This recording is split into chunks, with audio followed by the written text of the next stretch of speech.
Dalvin Cook. You were very likable at first, but now I gotta hate you, Dalvin. If y'all don't know, Dalvin Cook has signed with the Dallas Cowboys and he is now in their practice squad. Now, we remember just about, I don't know, relatively 2, 3 years ago, Dalvin Cook was a very elite rusher. He was up there with some of the top running backs in the league in rushing yards, and he was a pretty dynamic player. What has happened? He went to a dumpster fire Jets team just because he thought Aaron Rodgers was going to, really help him in his career, but he got upshown by a rookie, Brees Hall, and now he's with the Cowboys, which the Cowboys, they just solved one of their problems with CeeDee Lamb, but you have Ezekiel Elliott, who hasn't been the same over the past so-and-so years. You're never going to get that 2016 Zeke back because guess what? You don't have the same offensive line as you did back then. Dallas's O-line for so many years with Zach Martin and Tyron Smith, at the helms of that offensive line, and when they were in their prime and healthy, they were clicking on all cylinders. But they've had injuries. They've, gotten older. This is, 8 years later than 2016. And you bring another guy in Dalvin Cook who he's just lost his touch. The fact that Dalvin Cook has lost his touch so much is preposterous. It's sad to see that guys like him and Cam Akers and Zeke, Todd Gurley, we've seen guys have some very great seasons and then just fall off. And sometimes it's because of the teams they go to. Sometimes situations happen. Sometimes, injuries might come around.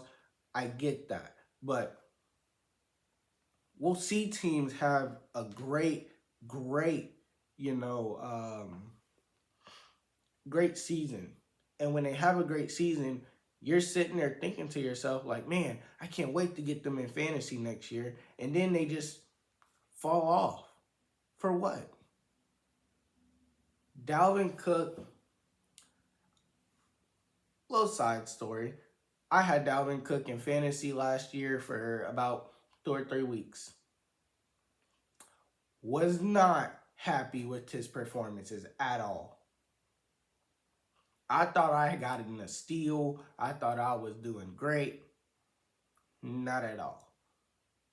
So I'm really concerned how Dallas's run game is going to be, because the problem they had with Tony Pollard is that Tony Pollard didn't create that. He created a spark. He could break some runs, but he wasn't a goal line back. Zeke is kind of like your goal line back. But what was the problem last time when Zeke was in Dallas? Oh, right. He couldn't even really get 1 yard from time to time when you really needed him to get a yard. It'd be 3rd and 1, 2nd and 1, and Zeke can't power forward like he did in 2016, 2017. But I think what they're doing is Zeke's going to be like their power back. That's what he's always kind of been. He can also be in the receiving game, but he's not the same Zeke, obviously. And Dalvin Cook is probably going to be like the Tony Pollard and be like the shifty guy, the give it to him in open space and let him work, or throw a toss to him or hand it to him and just let him kind of make his magic. I just don't think it's going to work. I really don't. I don't think it's going to work, and I think it's going to force Dak to have to pass more, and we know what happens when Dak has to pass more. If you don't know what I'm talking about, go look at the stats. Dak Prescott has a better winning record when they run the ball versus when you put the ball in Dak Prescott's hands. But they have no run game. So don't know what to tell them, but hopefully they figure it out. Well, hopefully they don't, coming from a Washington fan. But let me know what y'all think about the Dalvin Cook signing. Do you think it helps? Do you think it hurts? Or do you think it just took them nowhere and they were just signing Dalvin Cook just to have Dalvin Cook's name? Let me know what y'all think. Debate with me. See y'all in the next video. I'm out.